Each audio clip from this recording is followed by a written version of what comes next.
There's something INFJs do all the time, quietly, instinctively, automatically, and they rarely understand why. You've probably done it today without even noticing. It might look like you're procrastinating, or distancing, or overthinking, or shutting down, or avoiding someone, or making a sudden decision without explaining it to anyone. But the truth is simpler, deeper, and far more intelligent than it seems. Your INFJ brain is protecting you. Today, we're going to talk about the subtle behaviors, the ones most people misunderstand, that are actually your mind's way of keeping you emotionally safe. And by the end of this video, you'll understand the neuroscience behind it, the psychology beneath it, and the truth about why INFJ weirdness isn't weird at all. It's survival. Let's start with the most misunderstood INFJ behavior of all. You pull back without warning. One day you're available, present, engaged, a great listener, a supportive friend, and the next day you're gone. No energy, no replies, no emotional bandwidth. People think you're avoiding them, but in reality, your brain is stepping between you and emotional overload. INFJs have a hyperactive emotional radar. You don't just notice tone, you read emotional subtext. You don't just listen, you absorb. You don't just empathize, you internalize. It's not weakness, it's neurological sensitivity, and sometimes your brain says, no more emotional input, we're full. When this happens, you retreat, not to punish, not to withdraw, but to decompress. Your INFJ brain protects you by removing you from environments that overstimulate, overwhelm, or emotionally destabilize you. And honestly, that's emotional intelligence disguised as distance. Here's another one. You disappear when someone's energy feels off. You can't explain it logically at first, but you feel something. A shift, a mismatch, a subtle inconsistency in how they speak, act, or express themselves. Your intuition flashes a warning. Your nervous system tenses. Your limbic system scans for danger. Not physical danger, but emotional danger. And before you consciously know what's wrong, you're already pulling back. People think INFJs are paranoid. But the truth is, you're pattern recognizers with a high sensitivity to emotional contradiction. Your brain detects inconsistencies long before your logic processes them. That's not paranoia, that's pattern intelligence. Another protective behavior, you overthink before committing. Everyone else jumps in. You analyze, everyone else decides quickly. You study the emotional landscape, everyone else says yes. You evaluate the future consequences. And people misinterpret this as fear or hesitation or being too in your head.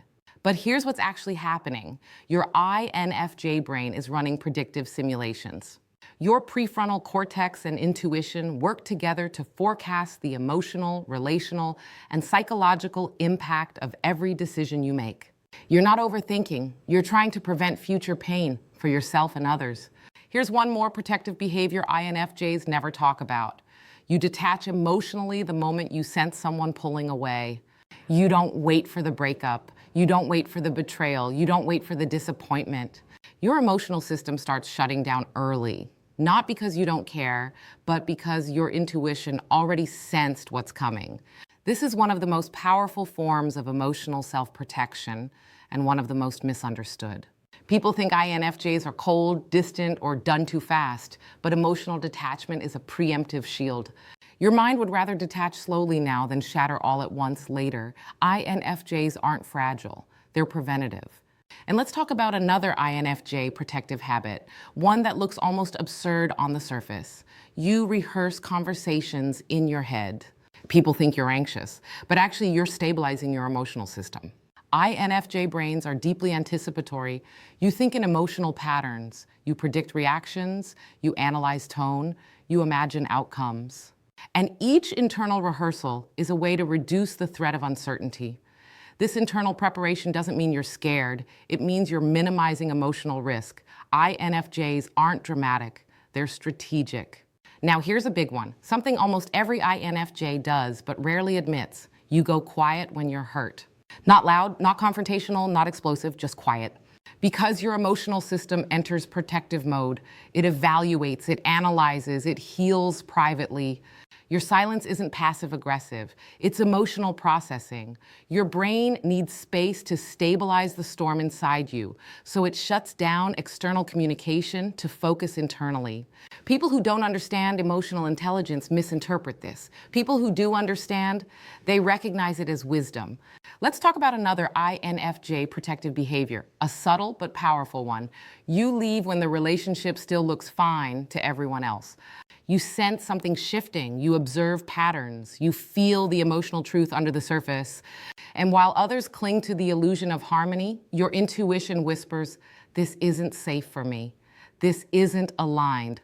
This will hurt later." INFJs don't leave impulsively. You leave because your internal warning system detected emotional instability long before anyone else noticed. Your brain protects you by choosing peace over prolonged emotional erosion. And finally, the most important INFJ protective behavior of all, you choose solitude. Not as an escape, not as avoidance, but as recovery. Alone is where your emotions reset. Alone is where your nervous system breathes. Alone is where your intuition becomes clear. Alone is where you hear your own mind again. INFJ solitude is not withdrawal, it's restoration. And here's the truth. Every INFJ behavior the world labels as too sensitive, too intense, too withdrawn, or too overthinking is actually your brain's way of keeping you emotionally safe.